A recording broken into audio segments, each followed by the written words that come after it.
Dajjal artinya pendusta-pendusta yang menyesatkan manusia. Ada dua macam dajjal, saudara. Ada dajjal kecil. Ini dajjal-dajjal kelas teri.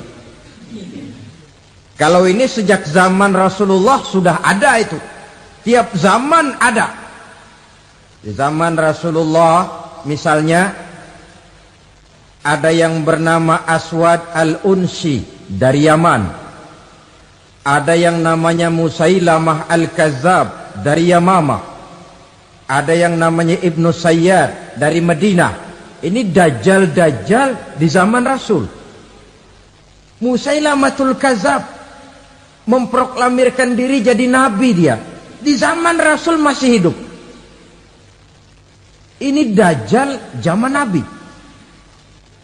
Di zaman sahabat muncul dajjal-dajjal. Di zaman kita sekarang ini dajjal-dajjal pun gentayangan. Dajjal-dajjal kelas teri.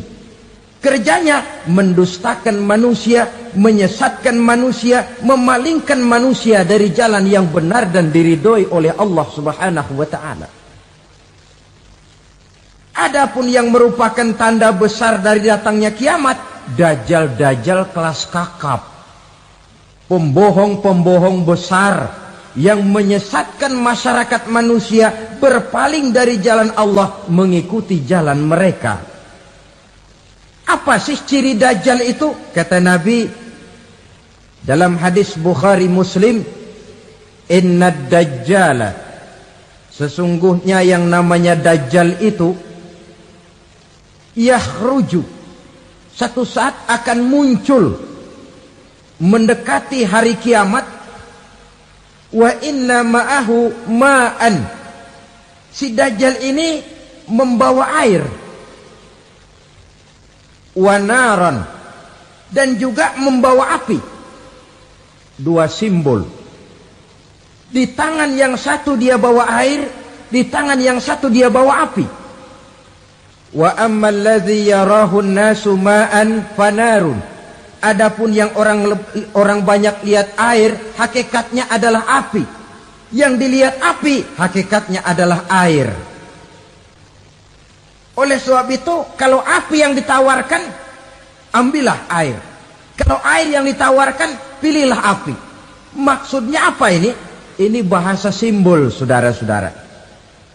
Dajjal bicaranya seolah-olah untuk kepentingan manusia, menawarkan surga. Surga yang dia tawarkan hakikatnya neraka. Hai manusia, kalau kau mau bahagia, jangan dekat-dekat dengan agama. Solat itu tidak efektif dan efisien, tidak produktif dari segi ekonomi itu. Menghadiri majelis taklim cuma buang-buang waktu. Tahajud, tasbih, tahlil, baca Quran, apa itu? Pekerjaan mubazir saja. Hidup ini cuma sekali, masa yang cuma sekali, manfaatkan dengan sebaik-baiknya. Mumpung, dibawanya sifat mumpung tetapi dalam pengertian yang sangat negatif. Bicaranya seolah-olah untuk kepentingan manusia, tetapi sebenarnya menjerumuskan manusia. Menawarkan air, tapi sebenarnya api. Menawarkan api, tapi hakikatnya air. Buat apa kamu sholat? Buat apa kamu bayar zakat? Buat apa kamu puasa? Surga yang dicanangkan dajjal, hakikatnya neraka. Neraka yang digambarkan dajjal, pada dasarnya adalah surga. Jadi memutarbalikan fakta itu kerjaan dajjal. Yang hak jadi batil, yang batil dibilang hak, yang benar jadi salah, yang salah malah jadi benar. Tuntunan disuruh jadi tontonan, tontonan malah menjadi tuntunan. Itu pekerjaan dajjal profesinya. Zamannya Nabi Adam, dajjalnya kan iblis. Betul? Betul. Apa sih gang kerayuan iblis itu? Allah setelah menciptakan Nabi Adam kan bilang, Adam, kau dan istrimu Hawa tinggal di surga ini. Seluruh fasilitas yang ada di surga persilahkan kau nikmati. Satu yang tidak boleh, jangan coba-coba dekati pohon khuldi. dekat saja jangan, apalagi sampai memetiknya. Datang Dajjal yang namanya iblis ini. Adam, kamu tahu nggak kenapa tidak boleh makan buah khuldi? Ya nggak tahu, pokoknya saya dilarang. Bodoh kamu, Dam. Khuldun artinya kekal. Kalau kamu makan itu buah, kau akan kekal di surga buat selamanya. Allah tidak kepengen, maka dilarang kamu makan buah khuldi. Kalau kau ingin kekal di surga, Adam, makan saja. Saya bicara begini ini untuk kepentingan kamu, Adam. Ini kan ciri-ciri Dajjal. Bicaranya sih seolah-olah untuk kepentingan Nabi Adam. Hakikat sebenarnya menjerumuskan Nabi Adam supaya ingkar dan melanggar larangan dari Allah Subhanahu wa ta'ala. Jadi setelah muncul Dajjal, timbul kekacauan-kekacauan di masyarakat. Banyak yang terpengaruh, terpedaya dan terpesona. Termasuk mereka yang memproklamirkan diri jadi nabi. Mereka yang memproklamirkan diri jadi rasul di zaman sesudah Rasulullah wafat, itu adalah Dajjal-Dajjal. Maka saya ingatkan, kalau di zaman kita sekarang ini ada orang ngaku jadi nabi, ada orang ngaku jadi rasul, biar bahasa Arabnya kental, Quran hafal, hadis ribuan hadis hafal, biar pakai serban sampai menyengser ke tanah, bahasa Arabnya fasih, tapi dia mengaku jadi nabi, jadi rasul. Kita umat Islam wajib tidak percaya. Wajib untuk tidak percaya. Itulah Dajjal-Dajjal zaman kita sekarang ini. Tidak mustahil mereka datang mempengaruhi orang awam supaya berpaling dari Rasulullah, mengikuti mereka. Nah, di akhir zaman nanti, mendekati hari kiamat, Dajjal ini muncul. Dajjal kelas kakap, menyesatkan masyarakat manusia untuk berpaling dari Islam, mengikuti seruan mereka. Apalagi di antara datangnya kiamat itu, tanda yang besar itu, turunnya Nabiullah Isa Al-Masih, putra Maryam. Menurut berbagai hadis yang sahih, Nabi Isa Al-Masih nanti akan turun lagi. Tidak membawa risalah yang baru, tapi meluruskan risalah Islam ini yang telah banyak ditinggalkan oleh masyarakat. Bahkan ada hadis menjelaskan beliau akan membunuh Nabi, mematahkan kayu-kayu salib, lalu melaksanakan haji dan umrah mengikuti syariat Nabi Muhammad, bukan membawa agama baru. Menjadi semacam mujaddid, reformer, menyelamatkan manusia dari bisikan Dajjal. Bahkan ada riwayat yang menjelaskan bahwa Nabi Isa berhasil mengalahkan Dajjal, mengembalikan masyarakat manusia kembali kepada ajaran Islam yang datang dari Allah, dibawa oleh Rasulullah Sallallahu Alaihi Wasallam. Dengan kata lain, turunnya Nabi Isa bukan sebagai Nabi dan Rasul baru, tetapi mengikuti syariat Nabi kita Muhammad Sallallahu Alaihi Wasallam. Saudara hadirin, ibu-ibu hadirat yang saya hormati, kemudian apalagi di antara tanda-tanda besar akan datangnya kiamat itu? Keluarnya asap atau awan. Kata Nabi, inna min asrati sa'ah dukhanan yamla'u ma bainal masyriqi wal maghrib. Di antara tanda-tanda kiamat, munculnya awan antara langit dan bumi. Ini pun diperkuat dalam surah Ad-Dukhan ayat 10. Fartaqib yauma ta'tis sama bidukhanin mubin fayughshan nas hadza azabun alim. Bagi orang-orang yang beriman, mereka biasa-biasa saja. Tapi bagi orang kufur, datangnya asap dan awan ini merupakan azab yang kelewat pedih. Barangkali sedikit mendekati gambaran tentang azab yang pedih ini, saya ingatkan alam pikiran kita kepada peristiwa yang belum lama terjadi. Pernah dengar berita bocornya reaktor nuklir di Chernobyl, Uni Soviet? Pernah dengar? Bocornya reaktor nuklir di Chernobyl yang mengakibatkan ratusan bahkan sangat mungkin ribuan nyawa. Cuma satu reaktor. Bagaimana kalau seluruh cadangan nuklir yang dimiliki oleh para negara adik kuasa ini diledakkan? Bahkan yang konon menurut catatan, cadangan nuklir yang dimiliki bersama oleh Amerika dan Rusia sekarang ini sudah sanggup memusnahkan 6 miliar manusia. 1,5 kali lebih banyak dari jumlah manusia yang nongkrong di permukaan bumi ini. Saudara-saudara hadirin yang saya hormati, lalu saat mendekati hari kiamat, apalagi tandanya? Setelah Nabi Isa wafat, pada saat turunnya yang kedua kali, lalu Allah meniupkan angin sejuk. Semua orang-orang beriman, orang-orang baik wafat, sehingga penghuni bumi ini cuma tinggal lagi terdiri dari orang-orang kafir. Tidak ada lagi di bumi ini yang bisa mengucapkan Allah. Sehingga dalam hadis qudsi itu ada keterangan, Innallaha azza wa jalla yaqulu li Israfil. Allah pernah pesan kepada malaikat Israfil. Kata Allah, Israfil, Iza sami'ta qailan yaqul Allah, Allah, fa akhirin nafah 40 sanatan ikraman liqailiha.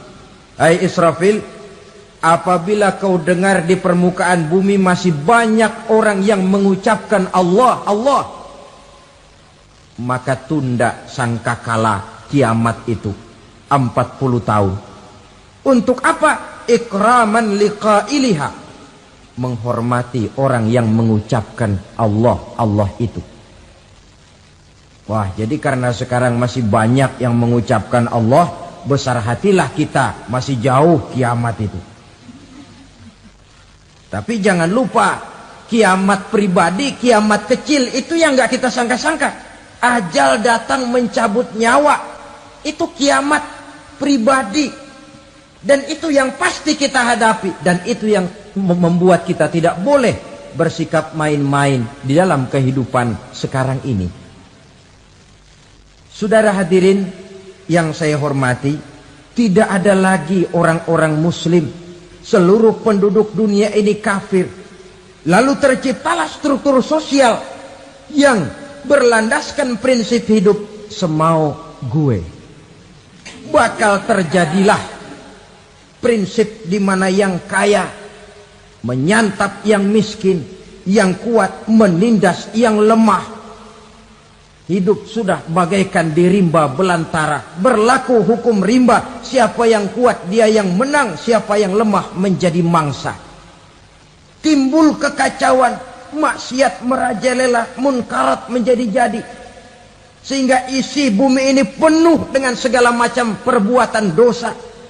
Tidak ada perlunya lagi alam diperpanjang temponya.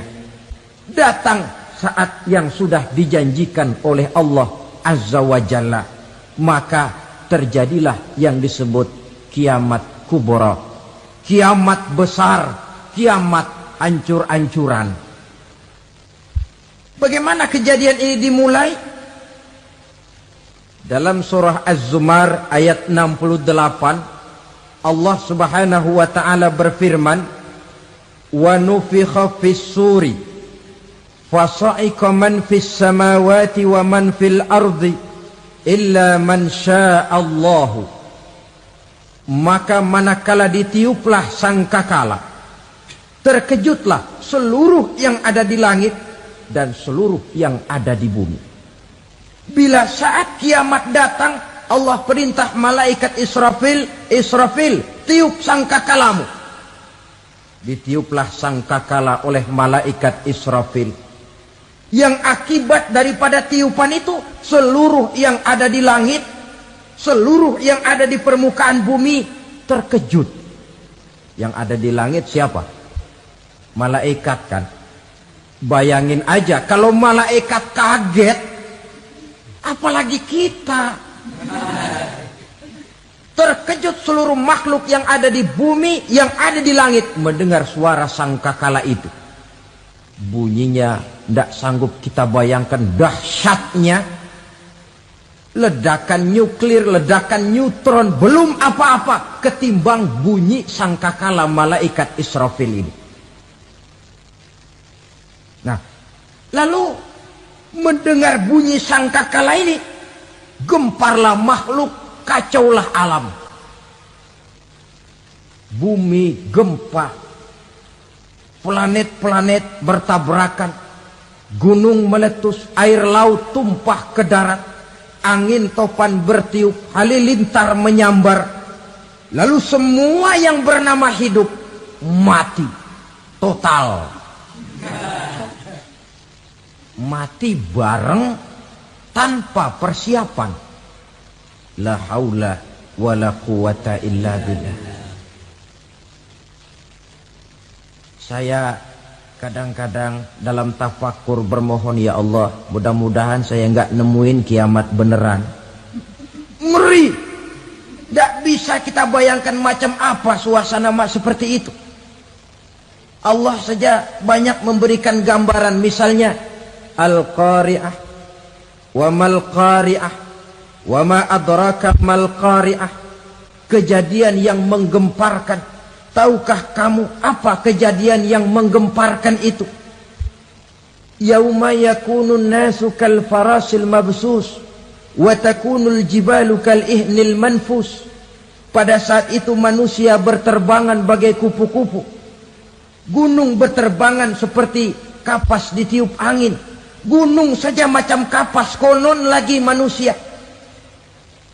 Kematian total, mulai semut sampai gajah mati, jin mati, iblis mati, malaikat mati. Malaikat saja mati. Saudara hadirin yang saya hormati, kematian total yang tanpa persiapan. Orang bilang, Pak, kalau mati bareng begitu yang repot malaikat maut dong ya. Cabut sana, cabut sini. Itu kalau menurut logika kita, mestinya begitu menurut logika. Tapi logika juga yang nggak perlu serepot itu. Sebab untuk mematikan listrik di wilayah DKI, di wilayah Jakarta, nggak perlu tiap rumah didatengin, matiin, ya lama. Cukup dari kantor pusatnya saja PLN, tekan satu tombol, gelaplah seluruh Jakarta. Saudara hadirin yang saya hormati, kematian total. Lalu setelah kematian total, planet-planet juga mati, dalam arti tidak bergerak dan beredar. Angin mati, dalam arti tidak bertiup. Air mati, dalam arti tidak ada riak gelombang. Pokoknya semua mati. Kullu nafsin za'iqatul maut. Semua yang bernafas mati.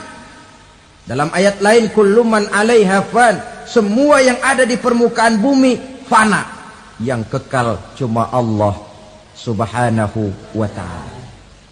Yang paling belakang mati, malaikat maut dan malaikat Israfil. Tapi mati juga sesuai dengan janji Allah. 40 lamanya. Tidak dijelaskan oleh Abi Hurairah 40 jam, apa 40 hari, apa 40 tahun. Hadis-hadis cuma menyebutkan 40 saja. Sunyi alam, yang tinggal cuma Allah saja lagi. Ketika itu Allah berseru-seru, katanya, limanil mulkul yauma. Siapa para penguasa hari ini? Mana itu raja-raja dan penguasa yang dulu mengaku jadi Tuhan? Fir'aun. Mana Fir'aun sekarang? Yang dulu jadi raja, merasa berhasil, sombong, lalu tidak mau turun-turun dari kekuasaannya, sampai kepada puncak kekurang ajarannya mengangkat diri jadi Tuhan. Mana itu Fir'aun? Namrus, mana sekarang Namrus? La ilaha illa ana. Ternyata tidak ada Tuhan lain selain daripada aku, kata Allah. Proses kemudian, saudara-saudara, turunlah hujan dari langit. 40 lamanya hujan itu. Tidak jelas juga 40 jam apa 40 hari. Setelah air turun membasahi, datanglah tiupan sangkakala yang kedua. Semua yang bernama mati bangkit dari kuburnya masing-masing. Ini yang disebut Yaumul Ba'thi, hari kebangkitan. Allahu Akbar. Pada saat kita bangkit dari kubur kita masing-masing, kumpul di padang mahsyar namanya. Bayangin aja, saya sendiri nggak sanggup bayangin. Manusia sejak zaman Adam sampai zaman kiamat kumpul bareng di tempat sama. Berapa banyaknya itu?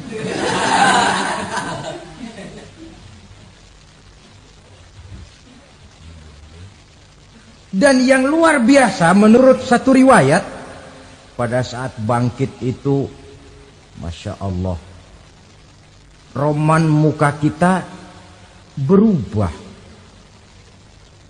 disesuaikan dengan amalan kita waktu di dunia ini. Barang siapa yang waktu di dunia amalannya itu amalan tikus, di akhirat nanti dia bangkit dari kubur, mukanya seperti muka tikus.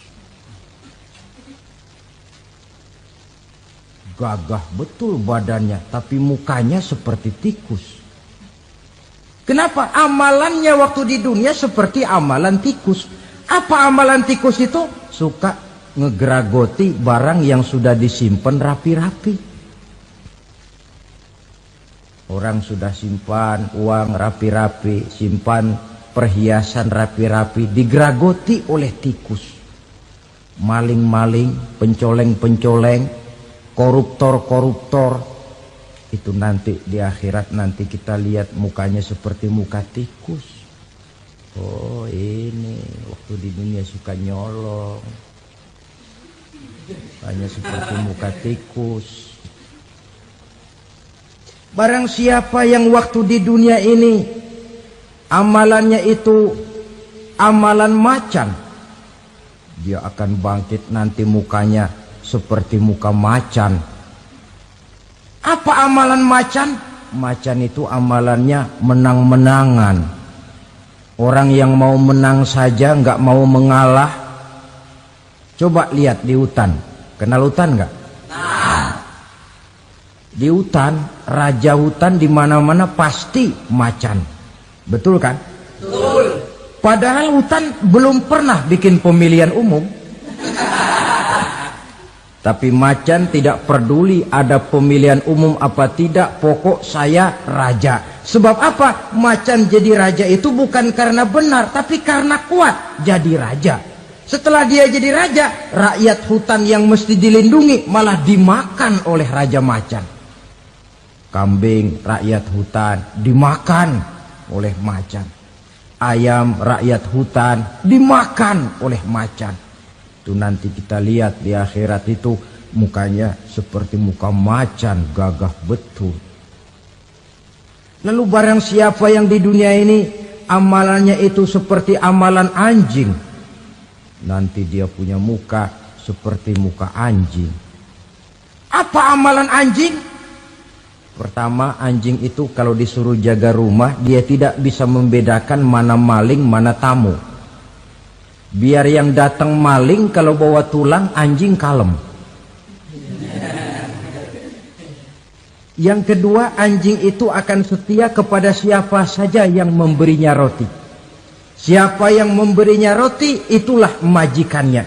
Apa kata majikannya, pasti dia laksanakan. Soal benar atau salah, dia tidak peduli. Setelah anjing dapat roti, dia tidak punya pilihan lain kecuali bilang, abdi mah kumaha juragan wae ayeuna mah.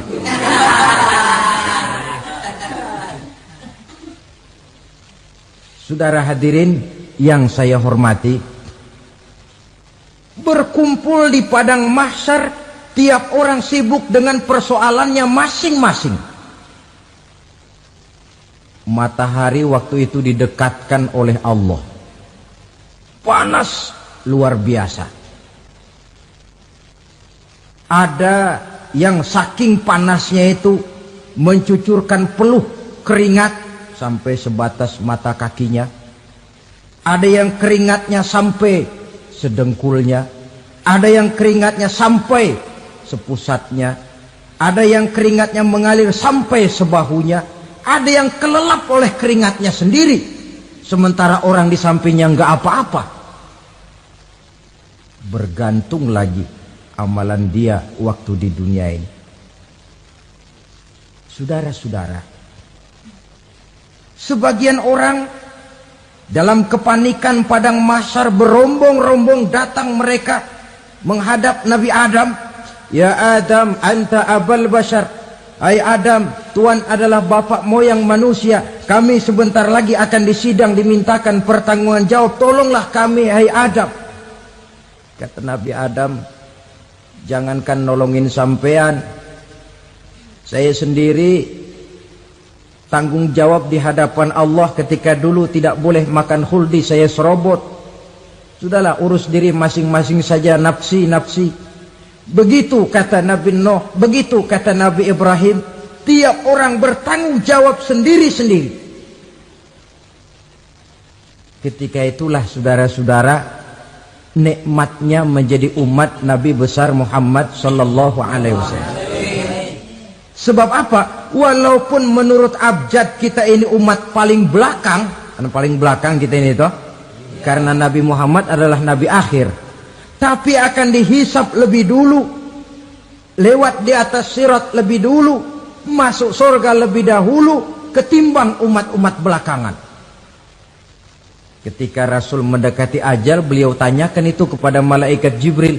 Malaikat Jibril berkata, Muhammad jangan khawatir, Allah sudah berjanji, inni haramtul jannata ala sairil anbiya hatta tadkhulaha anta. Wa haramtuha ala sairil umami hatta tadkhulaha ummatuka. Surga aku haramkan buat seluruh nabi kecuali kalau engkau Muhammad sudah masuk ke dalamnya. Dan surga aku haramkan buat seluruh umat kecuali kalau umatmu Muhammad sudah masuk ke dalamnya. Logikanya, walaupun menurut abjad kita umat paling belakang, bakal dihisap paling dulu, lewat di atas sirat paling dulu, masuk surga paling dulu. Kalau mampir ke neraka juga paling dulu. Ya resiko. Jangan mau enaknya aja paling dulu. Saudara hadirin yang saya hormati, setelah masa kebangkitan itu jangan dikira begitu bangkit langsung diperiksa. Masih menunggu menanti ribuan tahun perhitungan padang mahsyar untuk sampai kepada proses yang disebut yaumul hisab, hari perhitungan. Seorang demi seorang bakal dipanggil. Bayangkan saja, kita se-RT saja di absen, kadang-kadang perlu waktu lama. Ini manusia sejak zaman Nabi Adam sampai datang hari kiamat, satu demi satu disidang di hadapan Qadhi Rabbul Jalil. Status sosial copot sudah waktu itu. Yang pernah jadi hartawan di situ tidak lagi kelihatan kehartawanannya. Yang pernah jadi jenderal tidak lagi dipanggil jenderalnya. Yang ustadz tidak lagi dipanggil al-mukarramnya. Seluruh status sosial selesai. Dipanggillah kita seorang demi seorang menghadap Qadhi Rabbul Jalil. Bagaimana proses penghisaban itu? Pertama proses tanya jawab. Di antaranya ada hadis menyatakan, lan tazula qadama 'abdin yaumal qiyamah hatta yus'ala an arba'i khisalin. Besok di hari kiamat tidak akan bergeser telapak kaki seorang hamba sampai dia ditanya lebih dulu tentang 4 persoalan. Tentang ilmunya. Kemana ilmu itu diamalkan? Tentang umurnya. Di mana umur itu dihabiskan? Tentang masa mudanya. Kemana masa muda itu dipakai? Tentang hartanya. Dari mana harta itu didapat dan kemana harta itu dibelanjakan. Ini termasuk proses tanya jawab. Jadi kalau istilah pengadilan dunia, nama Fulan bin Fulan.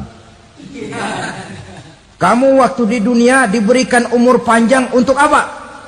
Pernah mengalami masa muda, kemana kau habiskan masa remajamu? Kau diamanahkan ilmu, dengan apa ilmumu kau amalkan? Kau diberikan harta, dari mana harta kau dapat, kemana kau belanjakan? Tidak merupakan dosa. Hanya saja ia merupakan barometer dan ukuran daripada orang-orang yang cinta kepada sunnah itu sendiri. Ada banyak jenis puasa-puasa sunnah ini. Yang pertama, puasa sunnah di bulan Muharram. Rasulullah sallallahu alaihi wasallam bersabda, afdalus siyami ba'da Ramadan syahrullahil Muharram wa afdalus salati ba'dal faridah salatul lail. Diriwayatkan oleh Muslim dari Abi Hurairah. Puasa yang paling utama sesudah puasa Ramadan tidak lain adalah puasa di bulan Muharram. Dan solat yang paling afdol sesudah solat yang wajib adalah solat pada sepertiga malam yang akhir. Puasa di bulan Muharram merupakan puasa sunnah dan mempunyai nilai yang sangat besar dalam pandangan Allah Subhanahu wa ta'ala. Buat mereka yang mampu melaksanakan puasa sunnah di bulan Muharram ini, boleh melaksanakannya selama 10 hari. Hari yang pertama, boleh juga 3 hari saja, atau setidak-tidaknya 1 hari daripada bulan Muharram. Yang kedua, puasa 10 hari daripada bulan Zulhijjah. Karena bulan Zulhijjah ini memang termasuk bulan yang dimuliakan oleh Allah Subhanahu wa ta'ala. Pertama, di sana ada hari Tarwiyah, ada hari Arafah, ada hari Kurban, ada Talbiyah, ada pelaksanaan haji dengan segala manasiknya. Maka puasa sunnah di bulan Zulhijjah merupakan amalan yang sangat utama dan besar pahalanya dalam pandangan Allah Azza wa Jalla. Sebagian ulama menjelaskan, man shoma hazihil ayyam akramahullahu bi asyri asya'in. Siapa orang yang melaksanakan ibadah puasa sunnah pada hari-hari 10 di bulan Zulhijjah ini, Allah Subhanahu wa ta'ala akan memuliakannya dengan 10 macam perkara. Saudara, ini keuntungannya. Yang pertama, orang yang puasa di hari-hari 10 bulan Zulhijjah diberikan al-barakah fi umrihi, diberikan keberkahan pada umurnya. Setiap kita ingin memperoleh umur yang berkah. Umur yang berkah itu yang bagaimana? Apa yang jumlahnya panjang? Mungkin. Tetapi yang jelas, umur yang berkah ini adalah umur yang bisa dipertanggungjawabkan di hadapan Allah Subhanahu wa ta'ala. Artinya, umur yang diisi penuh dengan kebajikan, umur yang diisi dengan segala macam kegiatan ibadah, dan umur yang dengan demikian sungguh pun kita sudah mati, jasad terkubur dalam tanah, nama kita akan tetap hidup, dikenal orang oleh karena kebajikan yang kita kerjakan.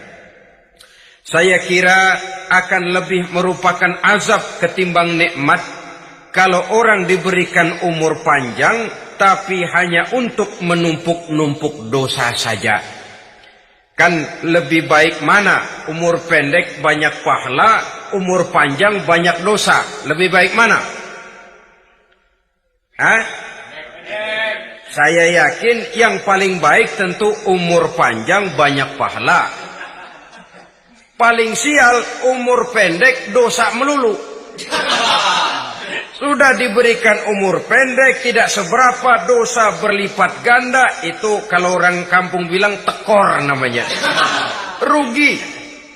Umur pendek hanya untuk menumpuk-numpuk dosa. Boleh jadi kalau umat-umat zaman dulu, saudara, mereka diberikan umur panjang. Nabi Adam, kita tahu Nabi Adam itu 2000 tahun umurnya. Nabi Nuh 950 tahun. Umatnya ya rata-rata segitu itu. Nah, kalau mereka misalnya punya umur 800 tahun, lalu 200 tahun mereka melakukan dosa, kan masih punya restan 600 tahun untuk taubat. Karena umurnya diberikan jatah panjang. Kita ini oleh Allah Subhanahu wa taala, umat Nabi Muhammad ini umurnya pendek-pendek. Kalau nyontoh Nabi 63 tahun saja. Kalau diberikan 70 tahun umur kita sekarang, itu sudah dapat jatah lebih 7 tahun. Alhamdulillah bahwa Allah memberikan saat-saat, waktu-waktu, tempat-tempat yang punya nilai istimewa, sehingga umur yang pendek ini bisa bernilai panjang. Nilai ibadahnya bisa bernilai pahala seperti umat yang berumur panjang dahulu itu. Karena itu manfaatkan umur dengan baik, dan salah satu keberkahan daripada umur akan datang dengan melaksanakan ibadah puasa sunnah. Ini yang pertama. Yang kedua, az-ziyadatu fi malihi, diberikan tambahan hartanya, menjadi orang kaya. Kaya apa? Kaya hati setidak-tidaknya. Karena dengan tekun dan rajin melaksanakan ibadah puasa, yang segera tertanam dalam jiwa seseorang merasakan cukup di dalam kehidupan.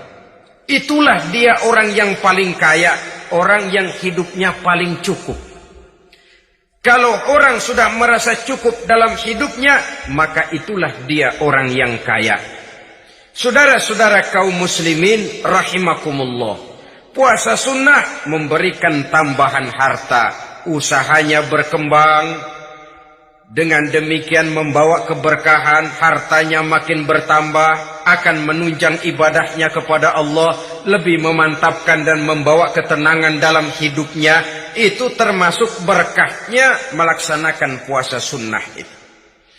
Yang ketiga, al-hifzu fi iyalihi, diberikan penjagaan, perlindungan terhadap keluarganya. Anaknya sehat, sanak famili dan handai tolannya terjaga dan terpelihara dari segala malapetaka, dari segala mara bahaya. Kesehatannya terjamin dan terpelihara. Itu sudah merupakan modal yang sangat besar di dalam kita mengarungi kehidupan. Sebab rasanya sulit untuk bahagia. Duit kita banyak sekali. Usaha kita selalu mendatangkan untung yang berlipat ganda. Tapi sebentar-sebentar anak kita sakit, yang ampek, yang korengan, yang kena musibah, ndak tak karu-karuan sakit, berobat sampai jutaan rupiah. Itu kan sudah tidak membawa kebahagiaan. Uang masuk yang begitu banyak jumlahnya, habis akhirnya untuk berobat saja. Sebenarnya hitung-hitung ya seri-seri juga. Usaha berhasil, duit banyak, habis untuk berobat. Lah sama juga saudara-saudara. Jadi dengan demikian, biar duit kita banyak, asal keluarga pada sehat saja, udah enak bener itu. Duit banyak, ekonomi cukup, keluarga sehat, nikmat rasanya menjalani kehidupan ini. Yang kiamat sudah duit kagak barang seperak, keluarga ampek semua. Kiamat sudah. Saudara hadirin yang saya hormati, Jadi yang ketiga, Allah memberikan pemeliharaan terhadap keluarganya. Satu kali orang dipelihara Allah, tidak satu kekuatan pun yang bisa mencelakakan. Satu kali orang disengsarakan Allah, tidak satu tenaga pun yang mampu menyelamatkannya. Itulah sebabnya perlindungan Allah, pemeliharaan Allah terhadap diri dan keluarga sangat kita perlukan di dalam kehidupan ini. Dengan melaksanakan ibadah puasa, kita mendekatkan diri kepada Allah. Dengan dekat kepada Allah, maka Allah pun dekat kepada kita. Sehingga dalam hadis qudsi dikatakan, ta'arraf ilallahi firraha ya'rifka fi syiddah. Ingatlah kepada Allah di waktu kamu senang, agar Allah ingat kepada kamu di waktu kamu susah. Yang kita laksanakan kadang-kadang sebaliknya. Waktu susah kita ingat Allah, waktu senang kita lupa Allah. Akhirnya nanti pada waktu kita melarat, kebelangsak, susah dan sebagainya, pertolongan tidak akan datang kepada kita. Benar, ta'arraf ilallah firraha ya'rifka fi syiddah. Ingatlah kepada Allah di waktu kamu susah, ingatlah kepada Allah di waktu kamu senang, agar Allah ingat kepadamu di waktu kamu mendapat kesusahan. Umumnya watak manusia memang kalau sudah dapat susah, ingat kepada Allah. Waktu duduk, waktu berbaring, sambil tidur, dalam segala keadaan Allah disebutnya, Allah dimintakan pertolongannya. Tapi dikala dia berada pada posisi di atas angin, merasa senang, bahagia, Allah terlupakan. Saudara-saudara kaum muslimin, itu yang ketiga. Yang keempat, at-takfiru li sayyiatihi. Orang yang melaksanakan puasa sunnah itu diampuni segala dosa dan kesalahan yang telah dilakukannya. Dan yang kelima, at-tad'ifu li hasanatihi. Diberikan balasan yang berlipat ganda dari segala kebaikan yang dikerjakannya. 1 bisa berbalas 7, 7 bisa berbalas 10, 10 masih berbalas 100, masih ditambah dengan wallahu yudha'ifu liman yasha. Allah melipat gandakan pahala orang-orang yang dikehendakinya. Maka carilah satu kebaikan yang apabila kita kerjakan, dosa akan dihapus dan nilai pahalanya menjadi berlipat ganda. 1 kali kita bekerja, 2-3 pulau bisa kita raih dan kita jangkau. Yang keenam, orang yang melaksanakan puasa sunnah di bulan Zulhijjah, at-tashil li sakarati mautihi, diberikan kemudahan pada saat menghadapi sakaratul maut. Maut a mysterious problem. Dia adalah pintu yang setiap orang pasti akan memasukinya. Bahwa mati adalah mati, itu semua kita tahu. Tapi hakikat orang pada saat menghadapi mati, itu kan berbeda-beda. Ada yang matinya itu gampang sekali. Persis orang tidur saja. Tidak nampak gelisah, tidak bikin susah yang hidup, tidak gelimpangan di tempat tidur, persis seperti orang mau tidur saja. Ada yang sulit sekali menghadapi sakaratul maut, gelimpangan di tempat tidur, bikin bingung orang yang nunggu. Kadang-kadang seperti kerbau digorok lehernya. Saudara-saudara, sulit menghadapi sakaratul maut. Oleh karena itu, Rasulullah sallallahu alaihi wasallam sering beliau itu kalau berdoa membaca Allahumma hawwin alayya fi sakaratil maut. Ya Allah, mudahkan saya di dalam menghadapi sakaratul maut. Rasulullah saja, saudara, orang yang ibadahnya paling banyak, orang yang hatinya paling bersih, orang yang akhlaknya paling luhur, masih berdoa semacam ini. Mohon dimudahkan oleh Allah agar mudah menghadapi sakaratul maut. Apalagi kita. Terus terang kita ini paling-paling kelas muhtalid. Bangsa sama pahala mau sama dosa doyan. Lebih perlu lagi menghadapi sakaratul maut. Sehingga apabila malaikat maut datang menjemput nyawa kita, dimudahkan, jangan dibikin sulit, supaya mudah, jadilah orang baik-baik. Biasanya kalau bajingan yang mati, malaikat maut juga kali main-mainin dulu tuh orang. Kutak-katik, ditakut-takutin dan segala macam. Saudara hadirin yang saya hormati, maka menghadapi sakaratul maut ini merupakan kunci. Apakah seseorang bisa husnul khatimah atau bisa su'ul khatimah? Salah satu jalan untuk memudahkan diri menghadapi sakaratul maut, melaksanakan puasa sunnah di bulan Zulhijjah ini. Yang ketujuh, ad-diya'u li zulumati qabrihi, diberikan terang di alam kuburnya. Kubur, saudara tahu, saudara tentu sering lihat orang dimasukkan ke liang lahat, ditutup dengan papan, dinding ari kata kita di kampung, lalu diuruk lagi dengan tanah. Dalamnya liang lahat, gelapnya liang lahat, gelapnya diuruk dengan tanah, gelapnya di dalam kubur, 3 gelap yang menjadi satu, bapak moyangnya gelap.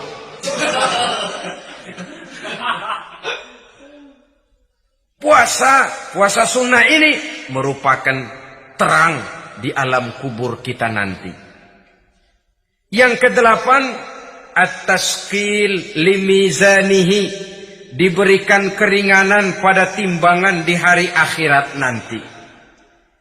Bahwa setelah dibangkitkan dari kubur, setiap kita akan menghadapi perhitungan.